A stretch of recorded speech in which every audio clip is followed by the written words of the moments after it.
अगर आग से खेलोगे तो इसका अंजाम हमेशा ही घातक होता है, क्योंकि आग कोई खेलने की चीज नहीं है। लेकिन बांग्लादेश के बुढ़ू को कौन समझाए कि आग कोई खेलने की चीज नहीं बल्कि उससे बचकर रहने की चीज है।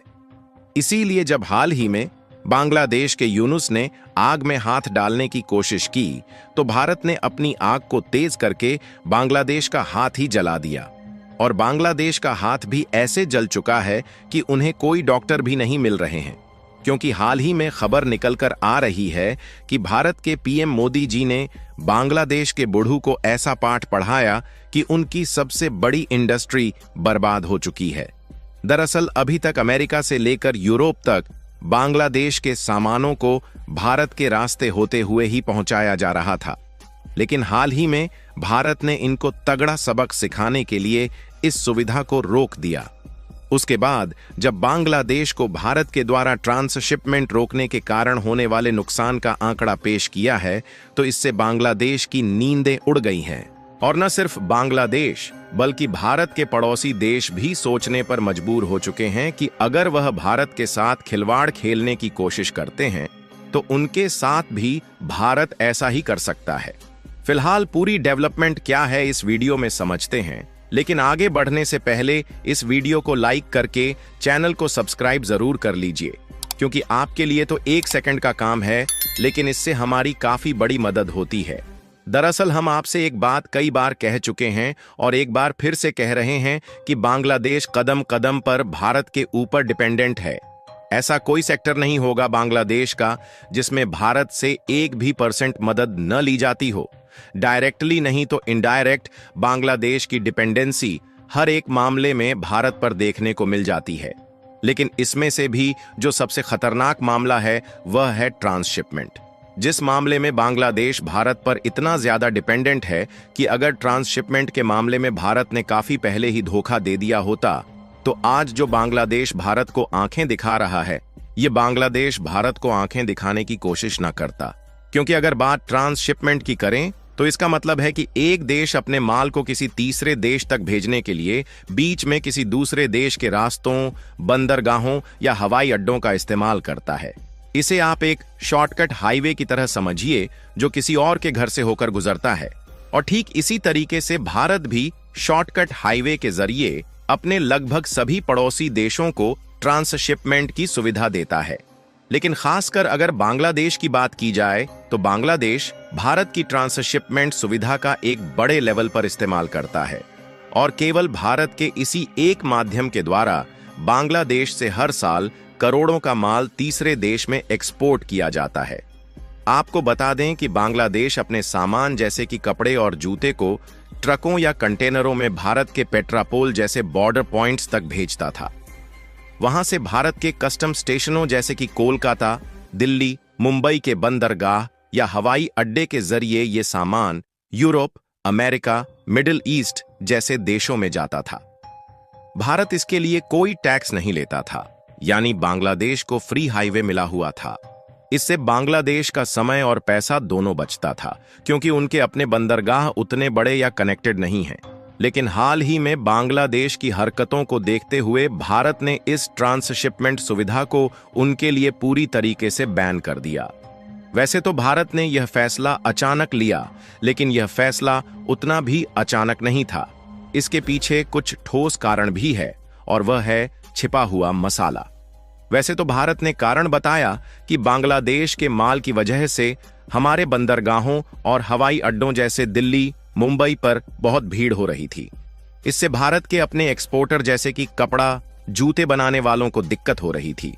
हालांकि ऑफिशियली यह बताया जा रहा है, लेकिन इसका वास्तविक कारण जो है वह तो हम सभी जानते हैं कि बांग्लादेश के बुढ़ू मोहम्मद यूनुस ने हाल ही में चीन में कुछ बयान दिए जो भारत को पसंद नहीं आए। उन्होंने भारत के पूर्वोत्तर राज्यों जैसे असम, मेघालय को लैंडलॉक्ड यानी कि जमीन से घिरा बताया और कहा कि बांग्लादेश ही इनके लिए समुद्र तक पहुंच का एकमात्र रास्ता है।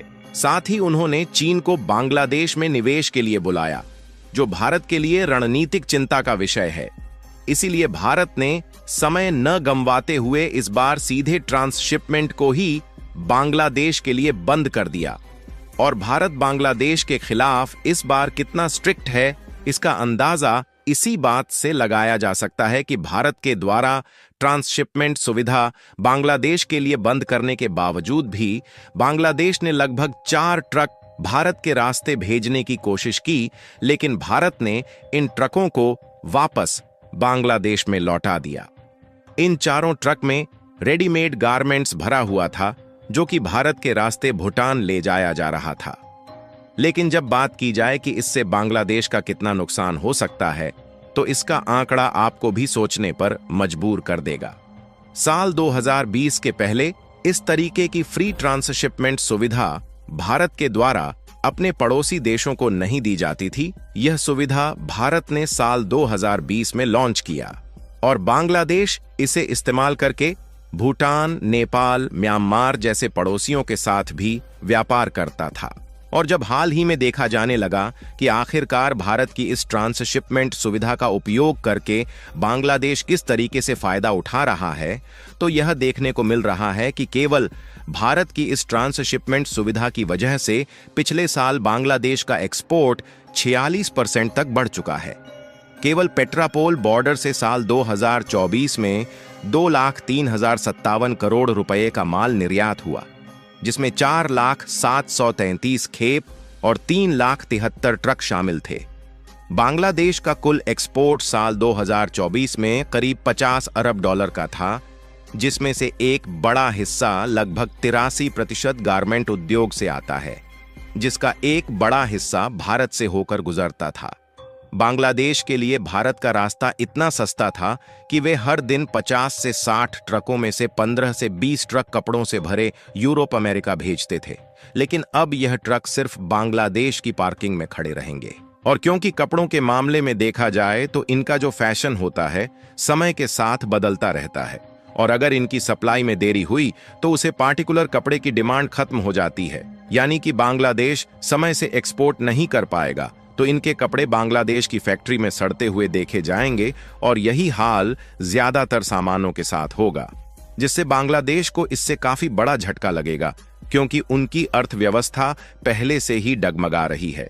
और देखा जाए तो बांग्लादेश अब अपने बंदरगाहों जैसे चटगांव, मोंगला पर निर्भर होगा, जो पहले से ही भीड़भाड़ और कम कनेक्टेड हैं। इससे शिपिंग में 2 से 3 गुना ज्यादा समय और लागत लगेगी। इसे ऐसे समझिए कि मान लो बांग्लादेश को यूरोप में कपड़े भेजने हैं, तो जो पहले भारत के रास्ते 10 दिन में माल पहुंचता था, अब चटगांव से शिपिंग लेने में 20 दिन और ज्यादा तो लगेगा ही, साथ ही किराया भी ज्यादा लगेगा। भारत के बंदरगाहों और हवाई अड्डों पर भीड़ कम होगी, जिससे भारतीय एक्सपोर्टर जैसे कि कपड़ा, जूते, आभूषण तेजी से और सस्ते में माल भेज सकेंगे। बाकी आपको क्या लगता है कि भारत ने बांग्लादेश के खिलाफ ऐसा कदम उठाकर कैसा किया?